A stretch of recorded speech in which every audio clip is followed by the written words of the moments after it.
So hello and welcome students, welcome to GRS technical. कैसे हो तुम लोग? आज के इस वीडियो में मैं आप लोगों को पढ़ाने वाली हूँ कि हॉलीडे होमवर्क जो कि पीएचई का है। ठीक है, तो चैप्टर वाइज कौन सा इम्पोर्टेंट क्वेश्चन है वो हम इस वीडियो में डिस्कस करेंगे। कौन सा क्वेश्चन कितना ज्यादा इम्पोर्टेंट है बोर्ड के लेवल से, वो सब कुछ हम डिस्कस करेंगे। ठीक है, मैं अपना बताऊंगी एक्सपीरियंस कि पीएचई का एग्जामिनेशन मेरा कैसा गया था, क्या इम्पोर्टेंट है, क्योंकि मैं भी बोर्ड स्टूडेंट रह चुकी हूँ। मेरा भी सब्जेक्ट तुम लोग की तरह पीएचई ही था।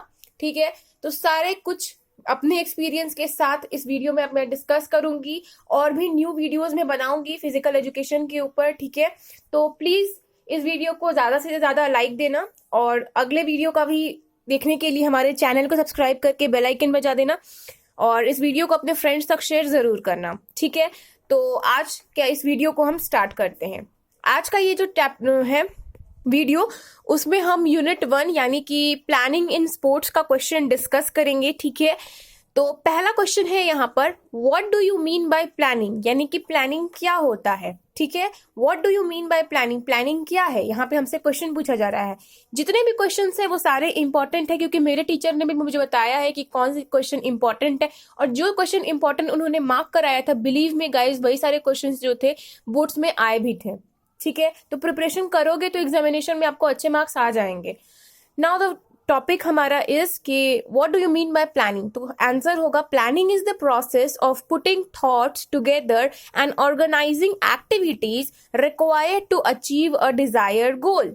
Planning comprises the process of setting goals, developing strategies, and outlining tasks and schedules to accomplish the goal. आया बात समझ में? जब भी आपसे पूछा जाएगा कि प्लानिंग क्या है, तो आप एनसीईआरटी में देखोगे तो वहां पे आपको लिखा हुआ मिलेगा, लेकिन आपको करना क्या है, आपको अपना दिमाग लगा करके एक परफेक्ट आंसर लिखना होगा। राइट, तो आप कोई सी भी स्ट्रीम से बिलोंग करते हो, साइंस स्ट्रीम, कॉमर्स स्ट्रीम या फिर art stream, doesn't matter. Matter ये करता है कि आपका पीएचडी का पेपर है और आपको एग्जामिनेशन में अच्छा लिख करके आना है। मैं खुद साइंस स्टूडेंट रह चुकी हूँ। मेरा सब्जेक्ट पीसीएमबी था, physics, chemistry, maths and bio, और उसके बाद फिजिकल एजुकेशन मैंने अलग से लिया था। तो आपको टेंशन लेने की जरूरत नहीं है, दीदी है आप लोगों के लिए, जरूर आप लोगों की हेल्प करेगी। Now the second question is, what do you mean bye tournament and mention type of tournament, यानी कि टूर्नामेंट क्या होता है। हम लोगों को यहाँ पे मेंशन करना है टाइप ऑफ टूर्नामेंट, यानी कि टूर्नामेंट कितने तरीके के होते हैं। राइट स्टूडेंट, तो आप यहाँ पे लिख सकते हो आंसर में, tournament are essential and most important part of physical curriculum. It is series of sport in which a team finally wins and rest of teams lose matches, यानी कि एक जो टीम होती है वो मैच जीत जाती है और वहीं जो दूसरा जो टीम होता है वो मैच हार जाता है। राइट, अब यहाँ पे है, before organising a tournament it is very important to have good plan, यानी कि अगर आपका टूर्नामेंट होने वाला है तो सबसे ज्यादा इंपॉर्टेंट चीज क्या है कि आपके पास एक अच्छा प्लान हो। ठीक है, जैसे कि आप एग्जामिनेशन देने वाले हो तो आपके पास प्लानिंग अगर नहीं रहेगा कि आप किस तरीके से पढ़ोगे, क्या स्ट्रैटेजी लगा करके पढ़ोगे जैसे कि आपको ज्यादा से ज्यादा मार्क्स आ जाए, तो कैसे होगा। तो planning is the must thing. उसके बाद है, there are 4 types of tournament which are mention below, यानी कि कितने तरीके के टूर्नामेंट होते हैं, तो 4 तरीके के टूर्नामेंट होते हैं। You have to always remember कि 4 तरीके के टूर्नामेंट होते हैं। आप पीएचई के स्टूडेंट हो, ठीक है, तो आपको हमेशा याद रखना है 4 तरीके के टूर्नामेंट होते हैं। देखो, फालतू चीज पढ़ने की जरूरत नहीं है, जो बोर्ड के लिए इंपॉर्टेंट है वो पढ़ना जरूरी है। ठीक है, और पीएचई में मार्क्स लाना बहुत ही ज्यादा आसान है। ठीक है, as compare to mathematics and biology and physics, chemistry. ठीक है, तो बहुत ही ज्यादा इजी है, लेकिन उतना भी इजी मत ले लेना। ठीक है, पहला हो जाता है नॉकआउट टूर्नामेंट, दूसरा आता है लीग और राउंड रोबिन टूर्नामेंट। ठीक है, तीसरा आता है कॉम्बिनेशन टूर्नामेंट और अगला आता है, मतलब डी वाला, चैलेंज टूर्नामेंट। पहला कौन सा है, नॉकआउट टूर्नामेंट है, दूसरा है लीग और राउंड रॉबिन टूर्नामेंट, तीसरा है कॉम्बिनेशन टूर्नामेंट और चौथा है चैलेंज टूर्नामेंट। आया बात समझ में? ठीक है, थर्ड क्वेश्चन यहाँ पे हमसे पूछा जा रहा है, defined health run, run for fun and run for unity. यहाँ पे हमसे 3 चीज पूछा जा रहा है। अगर आप चैप्टर 1 खोल करके देखोगे पीएचई के बुक में तो आपको 3 चीज वहां पे भी मिलेगा, health run, run for fun and run for unity. तो आपको सुनने में ही लग रहा है हेल्थ रन। हेल्थ रन वो होता है जो कि हम हेल्थ के लिए रन करते हैं। अब रन फॉर फन क्या होता है? रन फॉर फन हो जाता है कि आप मस्ती के लिए रन कर रहे हो, कि आप हेल्दी रहो, आप फिट रहो, खुद को मोटिवेट करने के लिए, लोगों को मोटिवेट करने के लिए। और रन फॉर यूनाइटी क्या होता है? एक इस तरीके का रन होता है जिसमें कि आप यूनाइटी के लिए रन कर रहे हो और हर एक इंसान को पार्टिसिपेट करना जरूरी होता है। नेशनल और इंटरनेशनल इंटीग्रेशन और ब्रदरहुड के लिए हम दौड़ते हैं। ये सुनने में ही आपको आ रहा है, ठीक है? तो वही आपको यहाँ पे आंसर में भी लिख देना है, ठीक है? ऑल माई छोटे भाई एंड बहन, you don't need to worry, बिल्कुल भी आपको चिंता करने की जरूरत नहीं है। योर दीदी इज विथ यू, और आपके बोर्ड्स में अच्छे से अच्छे मार्क्स आएंगे पीएचई में, आई एम प्रॉमिसिंग यू। और पीएचई को पढ़ने के लिए आपको ज्यादा टाइम वेस्ट करने का जरूरत नहीं है, फालतू चीज पढ़ने का वेस्ट करने का जरूरत नहीं है। बस आपको 2 आवर्स पीएचई के लिए देना है डेली। 24 आवर्स आपको मिलते हैं and you just need to study PHE for just 2 hours, okay? So हम अपने आगे वाले क्वेश्चन की तरफ बढ़ते हैं, ठीक है? नेक्स्ट क्वेश्चन है हमारा, list the steps to form committees for tournament. ये भी क्वेश्चन इंपॉर्टेंट है, बोर्ड पैटर्न से भी, प्री बोर्ड पैटर्न से भी, ठीक है? तो यहाँ पे हम लिख सकते हैं, step to form committees for tournament. Sports events are organised at various levels which include district, state, national और इंटरनेशनल लेवल। आप सभी ने सुना होगा कि मैं डिस्ट्रिक्ट लेवल पे गया, स्टेट लेवल पे गया, नेशनल लेवल पे गया या फिर इंटरनेशनल लेवल पर गया। हाँ, इंटरनेशनल लेवल पे जाना बहुत बड़ी बात होती है, ठीक है? तो such tournaments require careful planning in order to be successful. यानी कि यहाँ पे भी लिखा है, in order to be successful you need plan. अगर आपकी लाइफ में प्लान नहीं है तो आप सक्सेसफुल नहीं हो सकते हो। तो आपको भी सक्सेसफुल होना है तो बोर्ड के लिए प्लानिंग करना स्टार्ट कर दो, ठीक है?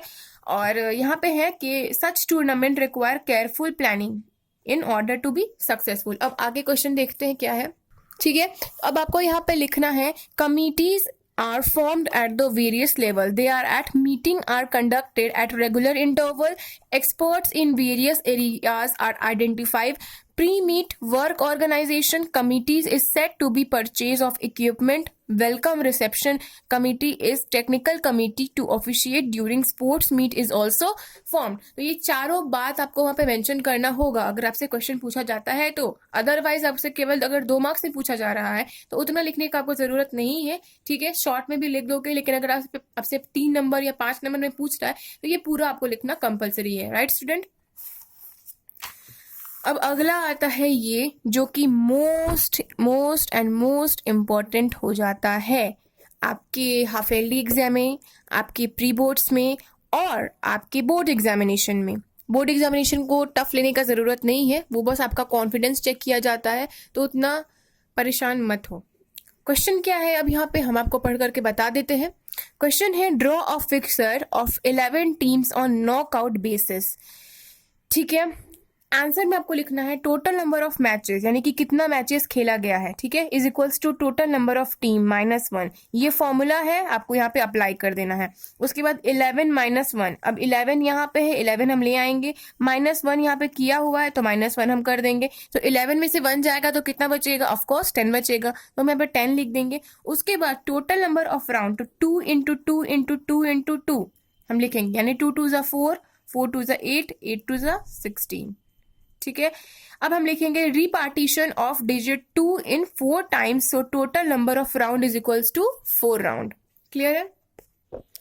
उसके बाद लिखेंगे total number of bye is equals to next power of 2 minus total number of team minus number of seedling teams, ठीक है? उसके बाद 16 - 11 - 2 इज इक्वल्स टू 16 - 9 हो जाएगा, ठीक है? 11 में से जब 2 जाएगा तो कितना बचेगा? ऑफकोर्स 9 बचेगा। फिर 16 में से हम माइनस करेंगे, पहले हम ब्रैकेट के अंदर का जो चीज रहता है वो हम कैलकुलेट करते हैं।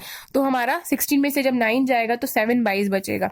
Team in upper half is equals to total number of team plus 1/2, तो 11 + 1/2 करेंगे तो 12/2 आ जाएगा। 2 के टेबल में 12 से कट जाएगा 6 टाइम में, तो 16 हो जाएगा।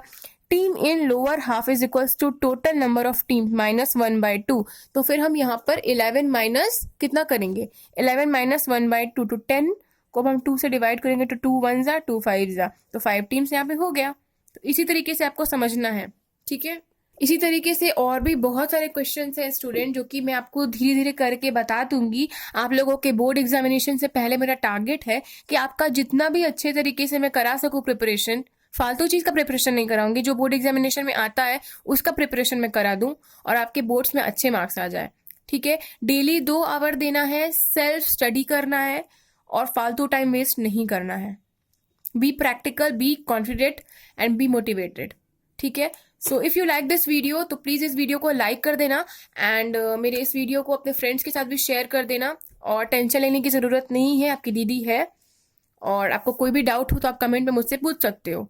सो till then, bye bye, Jai Hind, Vande Mataram.